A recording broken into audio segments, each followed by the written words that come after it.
Another edition of the Wheel Estate Cam, blog.franklyrealty.com. So yesterday I finished my last and final for this year of law school. So that is definitely a relief. Anyhow, back to you and your listing needs. I'm going to talk about picking services and picking an agent, or picking anything, by bullet point. He who has the most bullet points on their list wins. That's an asinine way of picking a realtor, to line them all up and say, this realtor does this realtor does this. I can make a bullet point as long as the next bullet point list as long as the next guy, but it's not about quantity. And it's also, that bullet point stuff is only like 20% of what we do. The rest of the 80% is that rest of the blog that you could spend hours reading. That gives you some insight into what we do to help you get that last $10, $20, $50,000, which is the difference between, you know, another BMW. So with bullet points, I wanted to make fun of a few realtor bullet points I saw recently. One was that they'll put your listing on 700 websites. Oh, that sounds great, doesn't it? It's a crock. There's this thing called the MLS, Multiple Listing System, that gets naturally distributed to Yahoo, MSN, all these different home places. It's done automatically, and any of the tiny 0.01% websites that might not get the MLS directly but get get the homes from this agent, that's not going to do anything to sell your house. I don't even put listings on my website. I don't even put Frankly Realty listings on franklyrealty.com, because that's not where people buy houses. They buy houses on the MLS, so put them there. Recently, as a side note, I saw a broker that was recruiting people, and he put as one of his bullet points, he was recruiting agents, free 100 business cards. That's the best you can say. Actually, what you should do is you should take a bullet point list and look at the least important bullet point and assume that it's not going to get any better than that. If they actually had to put that bullet point in there, that means they have nothing better to say. And that goes with picking a wedding photographer. You look at the wedding photographer's album and you look at the worst photo. The worst photo in the album, if you're okay with your entire photo album looking like that worst photo, then you can hire the person. Otherwise, they're not any good. Another funny bullet point that I saw on an executive rental, all set to go, $4,500 a month, and one of the bullet points, free bottled water. Are you that desperate and don't have a decent enough of a product that you've got to list free bottled water? Heading over the bridge here in Georgetown. Isn't that pretty? Going over the Potomac in DC.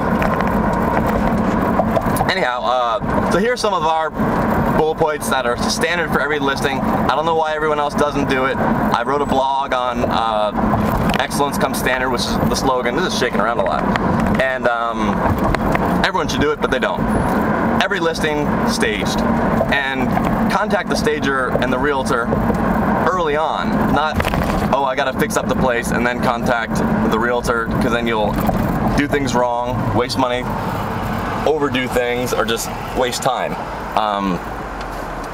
30 photo, and also the difference between staging. Now, some realtors think that they are stagers in and of themselves, and I wrote a blog about the difference between a stager that just does staging and a realtor that can drive to Target, buy $50 worth of tchotchkes, and throw them up in the corner of rooms. It just doesn't work. And also there's staging, and there's also something called redesign, which is actually the next level, which requires some painting, things to warm the room up. It's all touchy-feely stuff that I'm not good at. That's why the stager does that stuff. So we have a couple different stagers that you can contact and use and check out. Staging every single property. About 2% of properties get staged. So imagine when the buyers actually go into one of 50 properties that actually is nice looking, and they walk in, they're like, oh wow, there's something about this house, I just have to have it. That's called manipulation. That's what it is. You're manipulating the buyer to think that it's nicer than it is, or just fully understanding the potential value of the house, as opposed to an unstaged place where people have no vision whatsoever. Secondly, 30 photos. It doesn't cost any more money to put photos.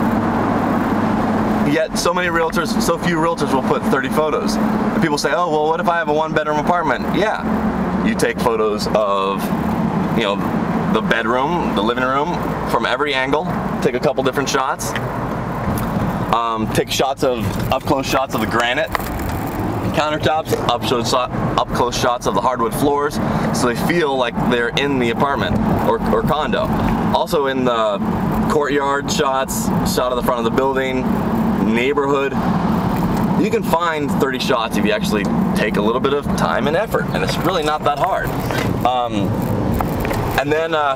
And those photos should be taken with a wide-angle camera, not a 28mm, but a 23 or 24mm camera, wide-angle, and professional photos. Now, my agents, I consider them professional photographers because I am a professional photographer, and I've taught classes to these professional photographers that take shots for the virtual tour companies. Actually, recently we had a client, we hired a virtual tour company because of some feature that they had that we weren't able to do separately, not because of the photos, but because of the added feature, which I'm not so keen on. But we needed to list it immediately, so the agent took photos, and the client actually liked our photos better than the quote-unquote professional. So right now, I count those people as being professionals. And again, I've taught photo classes for the Realtor Association. We're present in those classes. We're professional photographers that are hired. Sorry about the trash truck. Also, every property has a domain name, 555 Oak Street. Did that 4 or 5 years ago, and now I'm seeing some of the big boys doing that. I congratulate them. It's not that hard to do, and everyone should do it. It's much easier to put on top of the sign writer. More information at 555oakstreet.com. And now what we've recently added is, oh, also the photographs. You got to make sure that those photographs, I can get away from this damn truck. You got to make sure that those now I'm just driving around aimlessly. You got to make sure that those photographs are listed that night. Because why? Because the email alerts or immediately thereafter, the email alerts get sent out sometimes within a half an hour of you listing the property. Oftentimes it gets sent out around midnight. And what happens when you send out a new listing with no photos? It comes in the person's inbox with no photos. That's not going to be good. You're going to hope that they're going to remember your listing. They're gonna sock it in a folder and go back and look at it later. I don't think so. So make sure that you have the photos listed immediately right when you list it, so that everyone, because you have the first chance to impress, you're not going to get them to impress again. If you do mess up with that, by the way, here's a trick. Change your price by $1. If you change the price by $1, it'll send out another round of alerts. So you heard that here. And then lastly, every listing now has video. Every listing we do has a 5 to 10 minute YouTube video that's posted, because the buyers that want more information, that one buyer who's in love with the place, they want to, they want to suck up as much information as possible. Every single nugget, they will watch the entire 5-minute video, 10-minute video. I'm not normally big into virtual tours, especially the photos that come in and out with music. It's just not my thing. Some other people might like it and bought their house because of it, great, but I think buyers are too impatient for that stuff. If they're photos, show me the 30 photos. Don't show me a wide-angle photo and start zooming in from the vase and then slowly come out. Just show me the freaking photos. And then with video, though, it's different. It's more of a walking tour. You get a spatial feeling for the place. That's completely different than photographs. And only 0.5% of realtors at this point use video for their listings. So you have only 2% of realtors using staging, 0.5% using video. Put that together, and how's that for your bullet points? That's just a few things. I won't even list all the other stupid things. I can't even think of what other stupid things people might put in. Cookies, Brokers Open. Just did a video blog on Brokers Opens. Brokers Open's a crock. Just there to make the seller feel good. So pretty much that's it. Blog.franklyrealty.com, and you can sign up hitting the subscribe button. I think it should be in that corner. And that goes for the YouTube. You can subscribe directly to the YouTube blog, also to the blog.franklyrealty.com.